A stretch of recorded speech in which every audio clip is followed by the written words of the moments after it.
بسم اللہ الرحمن الرحیم۔ بعض مفسرین ایسے ہیں التزام کرتے ہیں کہ قرآن مجید کی تفسیر ہم بسم اللہ سے والناس تک لکھیں گے، اور اس التزام کے ساتھ کہ کہیں ذکر آل محمد نہ آنے پائے، اور زخیم کتابیں لکھی گئیں۔ اور بعض حضرات تو مدعی عرفان نہیں ہیں، ان کا مسلک فقہی یا تفسیری ہے عمومی۔ بعض حضرات مدعی عرفان ہیں، اور انہوں نے اور یہاں اس ملک سے وہ تفسیر شائع ہوئی ہے اور اہتمام کے ساتھ شائع ہوئی ہے۔ پورا سورہ کوثر بطور خاص سورہ کوثر کی تفسیر میں نے اٹھا کر دیکھی کہ دیکھیں یہ عارف بزرگوار کیا لکھتے ہیں۔ سورہ کوثر کی تفسیر تمام ہو گئی اور کہیں اس میں نام مبارک زہرا نہیں آیا۔ کون سا عرفان ہے یہ؟ کون سا عرفان ہے یہ؟ کون سی تفسیر ہے یہ؟ کون سا تدبر فی القرآن ہے؟ اور ہمارے یہاں اسی لیے مدارس اپنی جگہ، مکاتب اپنی جگہ، تصنیف اپنی جگہ، تالیف اپنی جگہ، یہ تحریک آزاداری اپنی جگہ، یہ مسلسل مناسبتوں میں، موالید اور وفیات معصومین میں مسلسل مجالس عزا اور محافل بیان کا انعقاد، یہ ایک ضرورت ہے، ہماری تہذیبی بھی، ثقافتی بھی، دینی بھی ضرورت ہے۔ جو مطالب ممبر سے پیش کیے جاتے ہیں اور جن کا دفاع کیا جاتا ہے ممبر سے، حق آل محمد، بس یہ رہے۔ میں آخر میں عرض کروں گا، لیکن اس وقت بھی اب یہ سلسلے بیان میں آ گیا ہے کہ دعا کیا کیجئے کہ پروردگار ہمیں ایسا بنا دے کہ ہم اپنے پورے وجود کے ساتھ ولایت اہل بیت کو قبول کر سکیں۔ ولایت نعرہ لگانے کی چیز نہیں ہے، صرف سر بسر تسلیم ہونے کا نام ہے۔ ولایت کو قبول کرنے کے معنی ہے کہ سر بسر تسلیم ولایت محمد و آل محمد کے سامنے۔ کہ یہ سورہ مبارکہ کوثر، جس میں عمومی نقطہ نظر سے کہہ دیا گیا کہ 3 آیتیں، 10 کلمات ہیں اور 42 حروف ہیں، لیکن یہ معلوم ہے کہ ہمارے مکتب کا موقف کیا ہے؟ ہمارے مکتب کا موقف یہ ہے کہ بسم اللہ ہر سورے کا جز ہے، تو اگر بسم اللہ ہر سورے کا جز ہے تو اس کو چھوڑ کر گننے کا سوال کیا پیدا ہوتا ہے؟ تو بسم اللہ کو شامل کر کے 4 آیتیں ہیں، اور بسم اللہ کے کلمات کو شامل کر کے پھر 10 نہیں بلکہ 14 کلمات ہیں۔ اب دیکھا عدد پورا ہو گیا نا؟ 3 آیت گنیں گے تو عدد پورا نہیں ہوگا، 4 آیت گنیں گے 12 کا عدد پورا ہو جائے گا، 14 کا عدد پورا ہو جائے گا۔ بسم اللہ کے 4 الفاظ اور 10 الفاظ، 10 کلمات، 14 کلمات۔ تعداد میں بھی ایک رعایت ہے خاص، 19 حروف اگر جوڑ لیں 42 حروف میں تو 61 حروف ہوتے ہیں۔ اس 61 حروف میں بھی راز ہے۔ یہ سب بس اشارات ہیں، اس پر ہمارے جو ساتھی ہیں وہ کام کرتے رہیں گے انشاءاللہ سال بھر تک۔ اب میں اس سے زیادہ گفتگو نہیں کروں گا۔ سورہ مبارکہ الکوثر میں جو کلیدی کلمہ ہے وہ یقیناً صرف لفظ الکوثر ہے، لیکن پورا مضمون، ہر آیت، ہر لفظ اپنی جگہ ایک مواج قلزم معنی ہے، اور کم سے کم اگر تمام بکھرے ہوئے عنوانات اور موضوعات کو سمیٹ کر 5 اہم عناوین قائم کیے جائیں تو اسی سورہ کوثر کے ضمن میں راز تخلیق پہ بھی گفتگو ہو سکتی ہے، تاریخ خلقت شروع سے۔ کیوں؟ اعطینا کی تفسیر کیسے مکمل ہوگی؟ الکوثر کی تفسیر کیسے مکمل ہوگی؟ یہ وحدت کثرت میں بدلی کیسے؟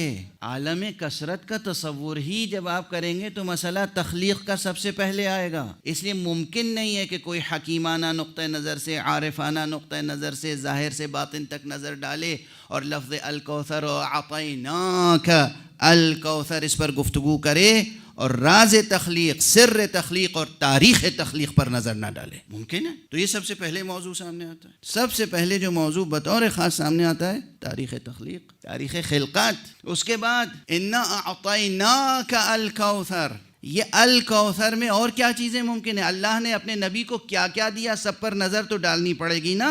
اس لیے تاریخ تخلیق، راز تخلیق، سر تخلیق، اسرار تخلیق کے بعد دوسرا مسئلہ آئے گا خلقت کو خلق کرنے کے بعد، اور اس کے ساتھ اور اس کے پہلے سب سے زیادہ اہتمام جو حق سبحانہ و تعالی نے کیا ہے وہ خلقت کی ہدایت کا اہتمام کیا ہے۔ تو مسئلہ نبوت کا سامنے آئے گا۔ اللہ سبحانہ و تعالی نے پیغمبر کو نبوت عطا کی تھی یا نہیں؟ نبوت کے ساتھ ساتھ صرف یہی نہیں کہ نبوت عطا کی، رسالت عطا کی۔ ممکن نہیں، جس طرح توحید کے تقاضے ممکن نہیں ہے کہ پورے ہو جائیں جب تک کہ نبوت اور رسالت سامنے نہ آئے، اسی طرح ممکن نہیں ہے کہ نبوت اور رسالت کے تقاضے مکمل ہو جائیں جب تک کہ ولایت سامنے نہ آئے. اس لیے ممکن نہیں کہ آپ لفظ الکوثر کی تفسیر سے گزر جائیں ولایت سے بحث کیے بغیر. امر ولایت مسئلہ ولایت مصطفیٰ اور ولایت اہل بیت مصطفیٰ، وہ ولایت جس کا سلسلہ ولایت حق صمدی سے ہے. معلوم ہے نا عزیزان گرامی، ولایت کے نعرے تو بہت لگاتے ہیں. ولایت کا سرچشمہ کیا ہے؟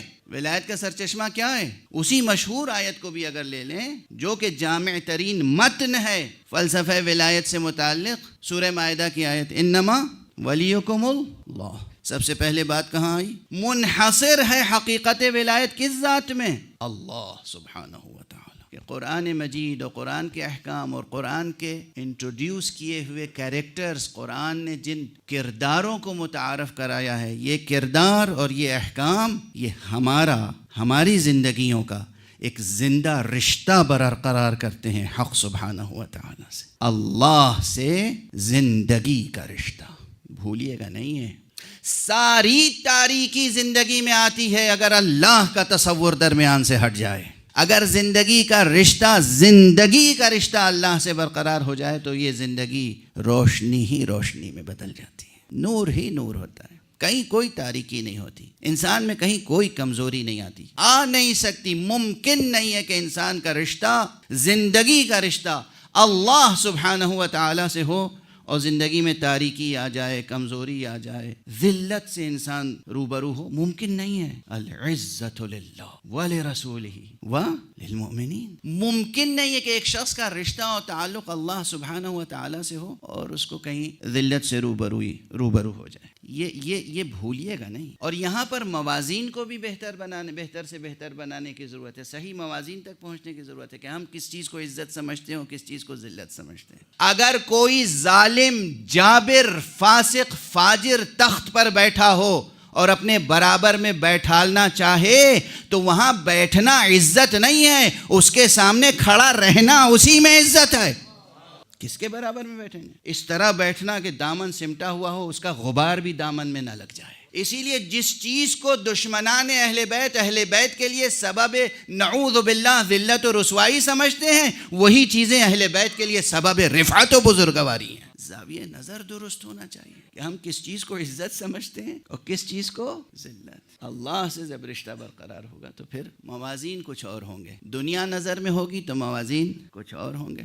تو جہاں آپ تفسیر سورہ مبارکہ کوثر شروع کریں گے تو دیکھیے مطالب کتنے سامنے آتے چلے جا رہے ہیں. یہ سب مربوط ہے، منسجم ہیں. یہ سخن گسترانہ باتیں نہیں ہیں، یہ سخن سازی نہیں ہے، سخن پردازی نہیں ہے. مطالب کو بلا وجہ اطناب دینا نہیں مقصود ہے. اصلا اگر دقت نظر کے ساتھ منہ بمنہ، قدم بقدم، حرف بحرف، نفس بنفس، معنی بمعنی ارتباط کے ساتھ آگے بڑھیں گے، ممکن نہیں ہے کہ آپ اِنَّا أَعْطَيْنَاكَ الْكَوْثَرَ اس کی تفسیر کر لیں، تفسیر ظاہری بھی، اور مسئلہ تخلیق سے دو چار نہ ہو. ممکن نہیں ہے کہ آپ مسئلہ تخلیق کو چھیڑیں اور اس کے بعد مسئلہ نبوت و رسالت درمیان میں نہ آئے. ممکن نہیں ہے کہ مسئلہ نبوت و رسالت درمیان میں آئے اور مسئلہ ولایت درمیان میں نہ آئے. اور ممکن نہیں ہے کہ مسئلہ ولایت بھی درمیان میں آئے اور پھر مسئلہ شفاعت درمیان میں نہ آئے. تو کتنے عناوین ہو گئے؟ 4 تو ہو گئے. مسئلہ تخلیق، مسئلہ نبوت و رسالت، مسئلہ ولایت، مسئلہ شفاعت. اور جہاں مسئلہ شفاعت ہے اور جہاں آخر آیت تک پہنچیں گے ان شانئک هو الابتر، تو یہ ابتر کا مسئلہ صرف یہیں تک تھوڑی ہے، اس دنیا تک. ان کا دشمن اس دنیا میں بھی ابتر ہے اور اس دنیا میں بھی ابتر ہے. تو کلی اعتبار سے مسئلہ شفاعت تک جب پہنچے گا تو پھر معاد کا مسئلہ ہوگا. اب یقین فرمائیے کہ ممکن نہیں ہے کہ سورہ مبارکہ کوثر کی تفسیر مکمل ہو جائے اور یہ کم از کم 5 اہم عناوین قائم نہ ہوں اور باقی تمام فرعی عناوین، شاخ در شاخ عناوین اور مضامین سب سمٹ کے آ جائیں گے ان 5 عناوین کے تحت. تخلیق، راز کثرت، نبوت و رسالت، ہدایت، ولایت، شفاعت اور معاد. یہ 5 عناوین، صرف عناوین ہی تو گنا سکتا ہوں، اب آج آخری تقریر ہے. اور ہمارے یہاں سورہ کوثر ممکن نہیں ہے کہ سورہ کوثر پر گفتگو ہو اور یہ معنامین آپ نہ چھیڑیں.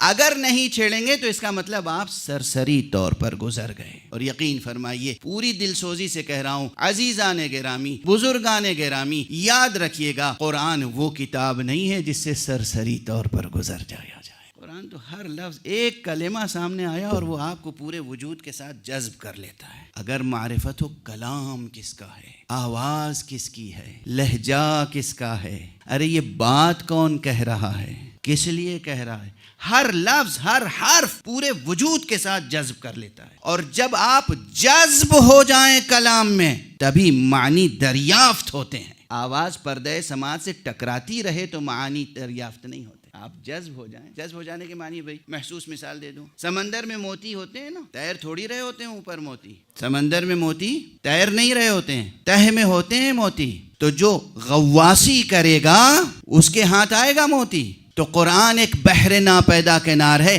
سرسری طور پر گزر جائیے گا تو موتی ہاتھ نہیں آئے گا, جذب ہو جائیے گا اس میں تو گوہر معنی ہاتھ آ جائے گا. تو عرض کر رہا تھا کہ سورہ مبارکہ کوثر پہ گفتگو کے لیے اور ہمارے کس طرح دروازے کھل رہے ہیں. ترجمہ پڑھ کے گزر جائیے, 70 زبان میں ترجمہ پڑھ لیجئے, کیا حاصل ہوگا؟ الفاظ کے بدلے عربی کے بدلے اردو کا لفظ, یا عربی کے بدلے فارسی کا کلمہ, یا عربی کے بدلے انگریزی کا کوئی لفظ آ جائے گا سامنے. لیکن یہ دروازے معنی کے نہیں کھلیں گے. معنی کے دروازے تب کھلیں گے جب آپ جذب ہوں گے اس میں, جب ڈوبیں گے اس میں پورے وجود کے ساتھ. اس وقت قرآن آپ کا ہوگا اور آپ قرآن کے ہوں گے. اور یہ یاد رکھیے کہ کبھی کبھی هو الاول هو الاخر هو الظاہر هو الباطن, یہ کہیں بہت سے مقامات پہ اس کی معنویت سامنے آتی ہے. سمندر میں سامنے ٹھاٹھے مارتا ہوا سمندر ہو اور آپ سے کہا جائے چھلانگ لگائیے, اس میں لگا سکتے ہیں؟ ہر شخص لگا دیتا ہے چھلانگ. وہی لگاتا ہے جس کے پاس ہمت ہو, جرأت ہو, حوصلہ ہو, طاقت ہو. یہ اس سمندر معنی میں, اس قلزم نور میں, اس میں غواصی کے لیے جو ہمت, جو جرأت, جو طاقت, جو حوصلہ چاہیے, وہ ہمت اور جرأت اور حوصلہ اور طاقت کہیں اور سے نہیں آتا. اس کا سرچشمہ ہی عشق محمد و آل محمد ہے. اور جو عشق محمد و آل محمد سے حاصل ہونے والی ہمت اور اس سے حاصل ہونے والے حوصلے کے ساتھ قرآن میں غواصی کرے گا, وہی نجات اور شفاعت کے ساحلوں تک پہنچے گا, ورنہ ہلاک ہو کر رہ جائے گا. 98 کا واقعہ ہے. اسی قم میں طالب علم تھا اور کچھ مطالب سیکھنے کے لیے حضرت عارف بزرگوار علامہ آیت اللہ حسن زادہ آمولی کی خدمت میں حاضر ہوا کرتا تھا. ماہ مبارک ذی الحجہ میں نے ان سے عرض کیا کہ اب 2 مہینے کے بعد حاضر ہوں گا, امریکہ جا رہا ہوں ایام عزا میں. کہا بیٹھو, کیا پڑھو گے؟ اب میں کیا کہتا کیا پڑھوں گا. میں نے کہا جو آپ فرمائیں. بہت مطالب انہوں نے بیان کیے. اس میں سے ایک جملہ یہ تھا کہ دیکھو, ممبر سے میری طرف سے ایک پیغام ضرور پہنچا دینا کہ ولایت میں, توحید میں, عشق اہل بیت میں کوئی شخص قابل اعتبار نہیں ہو سکتا جب تک اس کے دل کی کیفیت یہ ہو کہ اگر اسے پوری کائنات بھی سونے, چاندی اور جواہرات کی دے دی جائے, اس کے مقابل میں کہا جائے کہ سوئی کی نوک کے برابر بھی دل میں دشمن زہرا کے لیے گنجائش پیدا کر لے, تو وہ اس آفر کو ٹھکرا دے.